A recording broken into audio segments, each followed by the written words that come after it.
One of the things I do love about this event is that it combines performance-ship, let's say, with, I think, a lot of confession. It's an interesting slam, tends to lend itself to people making themselves vulnerable and reading things that are very confessional, and sometimes those things aren't that polished, and sometimes they're not meant to be that entertaining, but they end up being very meaningful and profound as performance pieces, because when we say things to each other that we normally wouldn't say out loud, we realize that we all have a lot of shit going on and we feel less alone. So,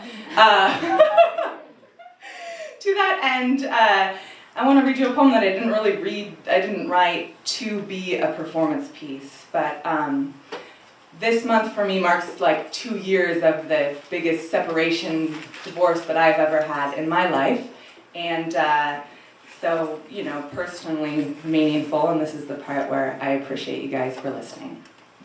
It's called The Marriage of Devastation and Liberation. As death shall liberate us from life, so does loss liberate us from fear.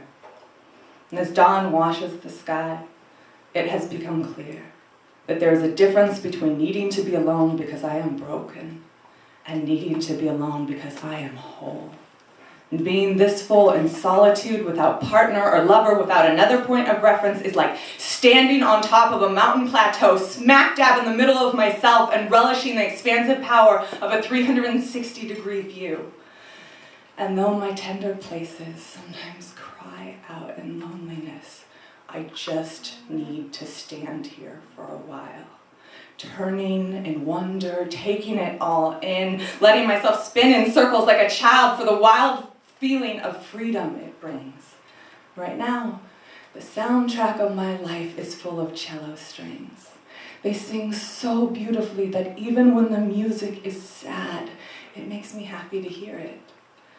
I feared it like I feared almost nothing else, the idea of losing you. So when the earthquake came, I was caught in a nightmare where my own name felt foreign in my mouth, because I had ceased to dream in the language of a world in which I was not your girl, your wife, your other, your very favorite person. As death shall liberate us from life, so shall loss liberate us from fear.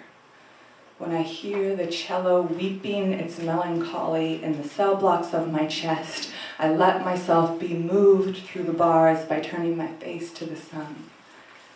Because my name is Jorah Lafleur. I am a rain-soaked flower in full bloom. My very first word was moon, and the first time you kissed me it was under a full one in June. It was simple magic. We were young and sweet. I never wanted you to complete me. I have always known better, but I still dimmed my stars and made too much space in the sky to accommodate you because you are so luminously demanding and brilliant, because sometimes loving me is hard and loving you felt easier. I tried not to see what I was doing, casting shadows across my pride to hide that I was lost and scared, and I wasn't prepared for the fracture, the seismic shift proclaiming your hasty departure. Many fragile things were broken. But the time has come for the words to be spoken. After betrayal, sorrow, and pain have all been expressed, after anger has been undressed to reveal hurt, it's time to say thank you. Because guilt threatens to be the loudest bond between us. So please, hear the instrument that strums inside of me, wailing my song of gratitude. The beat repeats insistently. Let it get stuck in your head. I know you don't usually like songs with lyrics, but I am ever a woman of words, and I need to give you these. Dear husband, I love that you left me, the way a vital new crop loves the forest fire that made possible its birth.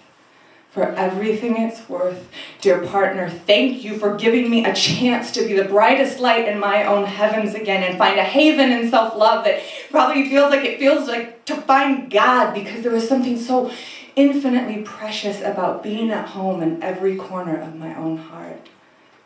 Dear friend, I want you to know that there will always be a part you can visit. It will never be filled by another. There is an orchestral chamber door that is yours alone.